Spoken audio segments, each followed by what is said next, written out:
Chosen ones. 7. Clear signs you're reaching godlike radiance, 10x energy.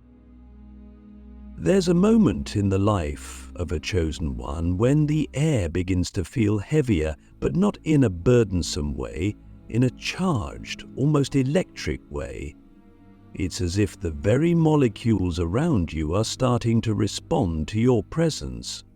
People notice you more, animals follow you, technology glitches around you.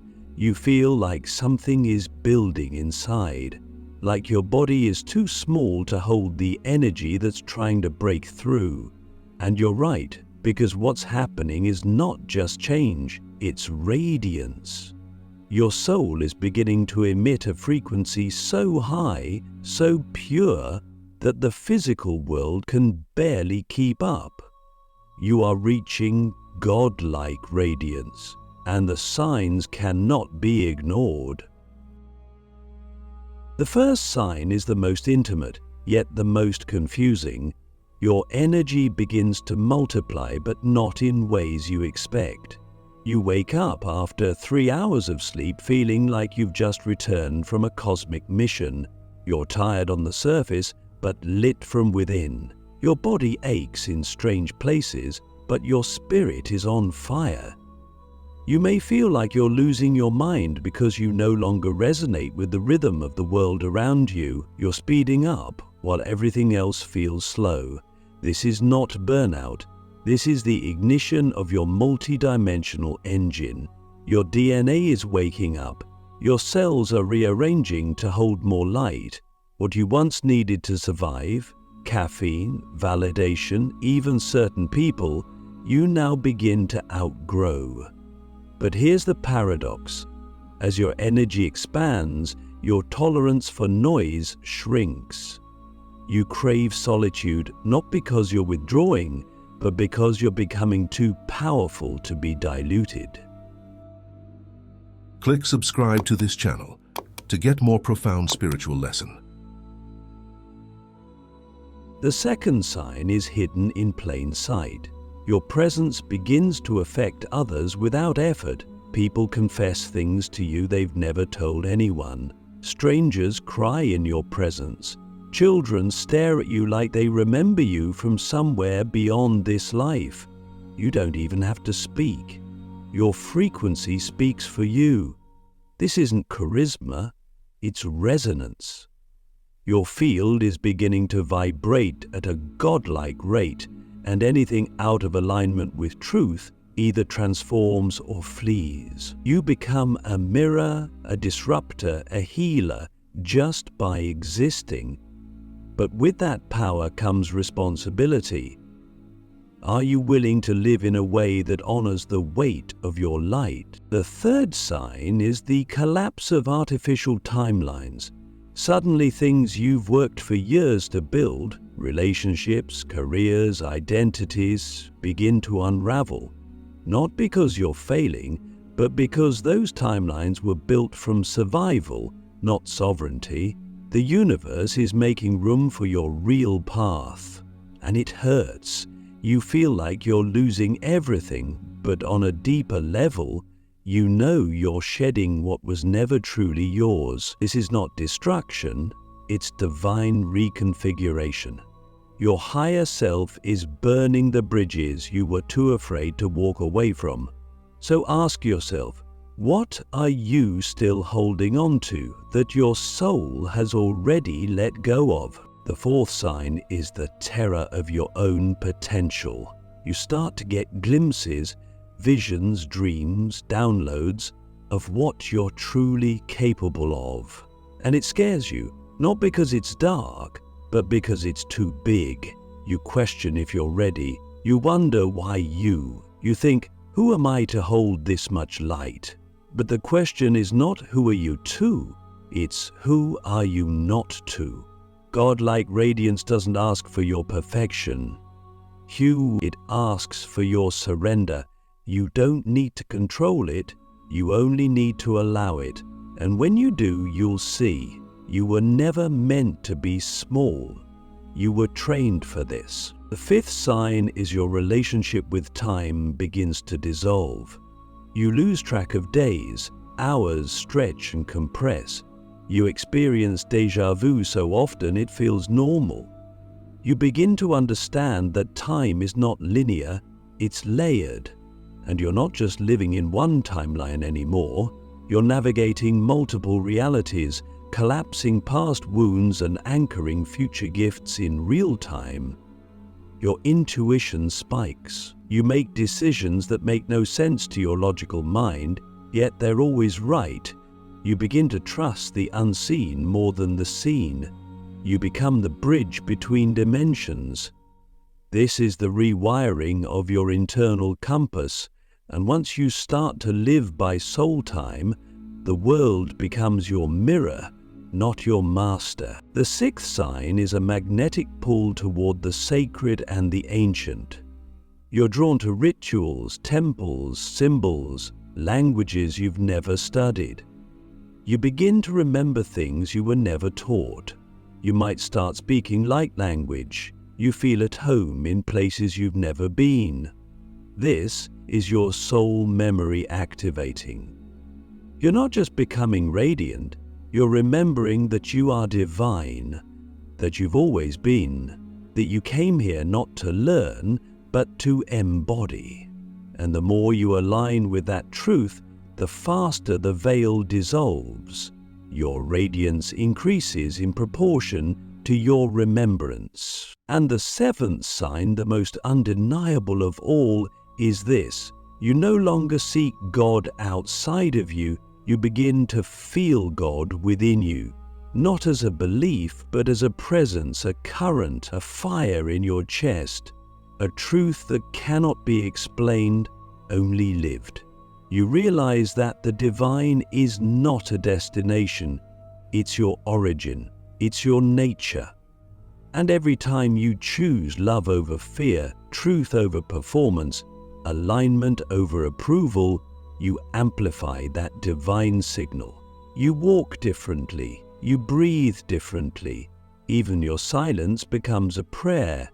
Your body becomes a temple, your words become spells, your life becomes a transmission of light. So I ask you now, what would your life look like if you stopped hiding your radiance?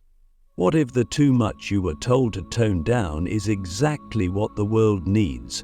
What if the real you, the godlike you, is not something you have to become, but something you have to uncover? Because once you see the signs, you can't unsee them, and once the light starts to rise, there's no going back. The divine rebellion, breaking free from the world that fears your light. There comes a moment in the journey of every chosen one when you realize, sometimes suddenly, sometimes slowly, that the world you've been trying to fit into was never designed to hold the truth of who you are.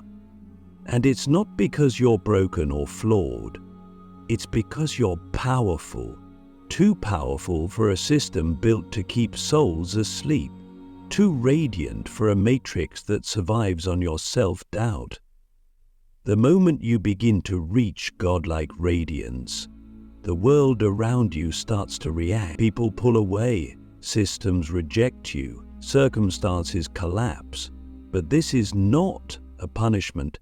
This is a rebellion, a divine rebellion, and it begins inside of you. This rebellion has nothing to do with rage or destruction. It's not about burning the world down, it's about refusing to let it burn you out. It's about saying, I will no longer betray my soul to belong to a world that fears its own healing, because that's what your light does. It disrupts, it exposes, it activates. And when people are not ready to see their own shadows, they will project them onto you. They'll call you too intense, too sensitive, too much. They'll say you've changed, that you're not who you used to be. And they're right. You've outgrown the version of you that made everyone else comfortable. You've cracked open the shell of self-abandonment and emerged as something holy. and that holiness is threatening to the unconscious. So what do you do when the world begins to reject your radiance? You stop begging for approval. You stop shrinking to fit into spaces that were never built for you. You stop explaining your evolution to people who are committed to misunderstanding you. You start anchoring into your truth so deeply that no external storm can shake your internal clarity. Because when you reach godlike radiance, your loyalty must shift from others' opinions to your own soul's knowing. That's the rebellion, that's the revolution, choosing alignment even when it costs you comfort. And yes, there will be a cost. Every initiation into higher frequency demands a shedding. You will lose things. People will walk away. Opportunities will vanish. But don't misinterpret the loss. What's leaving is not your reward, it's your restriction. The universe is not punishing you, it's pruning you, clearing the space for what can only meet you at your new vibrational altitude. And the moment you stop grieving what's gone and start celebrating what's coming, you step fully into your divine authority. This rebellion also means rewiring your relationship with power. Most of us were taught that power is domination, control, or manipulation, but divine power is presence. It's the ability to remain rooted in your truth regardless of the noise around you. It's the art of being unmoved by chaos because you are the still point in the storm. That kind of power doesn't shout, it doesn't demand, it simply is. And when you embody that level of power, you become untouchable. Not because you're above others, but because you're finally in alignment with your own source. But there's another layer to this rebellion, one that is deeply personal and profoundly liberating. It's the moment you stop outsourcing your worth. You stop asking the world to reflect back a value you've never fully claimed. You realize that no amount of praise can validate your light, and no amount of criticism can dim it. You stop trying to be seen and start seeing yourself. You stop waiting to be chosen and start choosing yourself. And when you do, you become magnetic. You attract people, opportunities, and timelines that were always meant for you, but could only find you once you stepped into your full frequency. This is why the path of the chosen one is not easy. It's not glamorous. It's not always peaceful, but it is sacred. And once you commit to it, the universe begins to conspire in ways that defy logic. Synchronicities multiply, guidance arrives, miracles unfold. Why? Because you're no longer walking against your soul, you're walking with it. And that alignment sends a signal across dimensions. It tells the unseen world, this one is ready. And when that signal is sent, watch what happens. Doors open that should have been locked. Resources appear where there was lack. People show up who feel like destiny, not because you forced it, but because you finally aligned with it. So, I'll ask you a question that only your soul can answer. What are you still holding on to that's dimming your radiance? Is it a relationship, a belief, a pattern of playing small? What would happen if you let it go, not out of fear, but out of love for what you're becoming? Because this is the moment, this is the threshold, and the world you were born to create is waiting for the version of you that no longer apologizes for being divine. The sacred voltage, how to sustain godlike energy in a world that drains you. Once you begin to awaken to godlike radiance, something shifts in your entire energetic system. You're no longer living on the fumes of survival, obligation, or fear. You're now tapped into a current powerful, pure, and infinite. But here's the part most people don't talk about. Awakening is just the beginning. The real mastery is not in feeling your power once, it's in sustaining it. In holding that sacred voltage when the world around you is built to drain it, in remaining luminous, even when everything around you begs you to dim. This is where the chosen separate from the merely curious. This is where the true work begins. Think about it. How many times have you had a burst of clarity, a download of divine energy, a moment of high-frequency truth, and then hours or days later you find yourself back in old patterns, drained, distracted, doubting? That's not failure. That's the gravitational pull of the matrix. The world has been conditioned to operate on low-frequency energy, fear, scarcity, comparison, noise. And when you begin to vibrate higher, everything in that matrix feels like static, like friction, like sandpaper against your soul. If you don't learn how to manage your energy, to protect it, to honor it, you'll be pulled back into frequencies you've already outgrown. So how do we sustain godlike energy in a world that's addicted to spiritual mediocrity? It starts with awareness.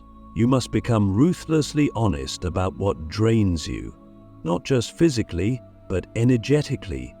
Who are the people, habits, environments, and thoughts that lower your frequency? And can you walk away from them, not with judgment, but with love for yourself? A chosen one doesn't just protect their time, they protect their field. They know that their energy is sacred currency. They don't spend it on gossip, drama, or anything that doesn't serve their evolution, because when you are radiant, everything competes for your light. But you must remember, not everything deserves it. The next key is energetic hygiene. Just like you shower daily to cleanse your body, you must cleanse your field. Every day you pick up energetic residue, other people's emotions, thought forms, projections. If you don't clear it, it begins to weigh you down. Meditation, grounding, breath work, salt baths, sound healing, nature. These are not luxuries, they are maintenance. They are how you keep your channel clean, because when you're clear, you receive more guidance, more energy, more truth. And when you receive more, you transmit more. You become a living frequency of clarity in a foggy world. But sustaining sacred voltage also requires alignment. You cannot live in high energy while making low frequency choices. You can't say yes when your soul says no. You can't betray your boundaries and expect your spirit to thrive. Every time you abandon your truth to make someone else comfortable, you leak energy. Every time you perform instead of embody, you disconnect from your source. Godlike radiance demands integrity, not the kind that pleases others, but the kind that honors your divine contract, the kind that says, I will not dishonor my light just to avoid someone else's shadow. And then there's nourishment. Your energy is not just spiritual, it's physical. Your body is the vessel of your radiance. If you're eating food that poisons your gut, scrolling endlessly, staying in environments that deplete you, how can you expect to hold sacred voltage? You don't need to be perfect, you don't need to be a monk, but you do need to be conscious. Ask yourself, is this giving me life or taking it? That question alone could change everything. Because when you feed your body with intention, your spirit responds. You become a clear vessel, a temple, a conduit for divine energy to flow through, uninterrupted. And finally, to sustain godlike energy, you must reconnect with awe, that sense of wonder, reverence, and humility before the infinite. The ego can't hold this level of energy. Only the soul can. And the soul thrives in awe.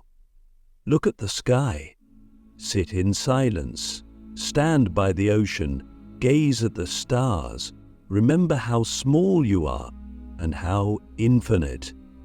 In those moments you calibrate, you realign. You stop trying to control and start allowing again. And that shift from control to trust is what unlocks true radiance. Because when you trust your source, you stop hustling for energy. You become the source. So let me ask you something deep. What would your life look like if every choice you made honored your radiance as sacred, not just on the good days, but especially on the hard ones? What if your energy was the most precious thing you owned and you treated it that way? Because the truth is, it is. And once you realize this, you stop leaking it, you stop wasting it. You begin to live as a guardian of your own soul. And in doing so, you become untouchable, not because you're above the world, but because you're finally rooted in something beyond it. The light legacy. What happens when you fully embody godlike radiance? There's a point in your journey when you stop searching and start embodying. The questions you once asked, who am I? Why am I here? When will I arrive? They begin to dissolve, not because they're no longer important, but because the answers have moved from your mind into your being. You become the answer. You become the presence. And in that embodiment, something extraordinary happens. You stop living for yourself alone. Your life becomes a legacy of light. When you fully embody godlike radiance, the energy you carry begins to ripple through dimensions. You don't have to try to inspire others. You don't have to convince, convert, or compete. You are the inspiration, not as a performance, but as a frequency. People feel safer around you even if they don't know why. They heal in your presence without you needing to say a word. Doors open that logic cannot explain. You move through life with a quiet, sovereign power, not the kind that dominates, but the kind that liberates. You begin to realize that your life is no longer just about what you want, but about what you transmit. You're no longer chasing success. You're carrying a signal. One that says, it's possible to live in alignment. It's possible to be whole. It's possible to radiate love no matter what you've been through. That's the legacy. Not what you leave behind when you die, but what you leave behind in every room you enter. What you awaken in others just by being real, just by being aligned, just by being you. And here's something wild. When you reach this level of embodiment, the universe begins to trust you with more energy, more influence, more sacred responsibility, but it never gives it to your ego. It gives it to your essence, because now you've proven that you will not misuse the light, that you will not hoard it, that you will not use it to elevate yourself above others, but to elevate others through yourself. And that's when the miracles become normal. That's when your intuition becomes undeniable. That's when life becomes a co-creation, not a struggle. You also become unshakable, not because life stops testing you, but because you stop collapsing under the tests. You no longer fear the shadows, you welcome them, because you understand every shadow is a doorway to deeper radiance. You've walked through enough fires to know nothing real can ever be destroyed. You've died and been reborn so many times that you don't fear death anymore. in any form. You've become the phoenix, and now you rise not just for yourself, but for all those still buried in their ashes. This is what it means to be chosen. Not to be better, not to be special, but to be ready.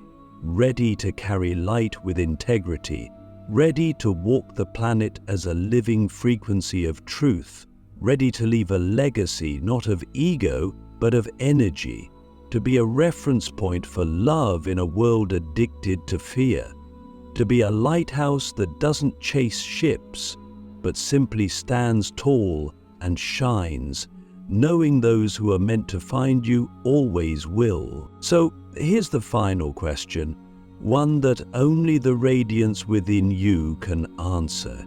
If the light you carried was the only light someone ever encountered, would it be enough to wake them up? If that answer is yes, then it's time to stop dimming, time to stop doubting, time to stop waiting. The world is not waiting for another expert, influencer, or guru. The world is waiting for you, fully awake, fully alive, fully radiant. And now you are ready.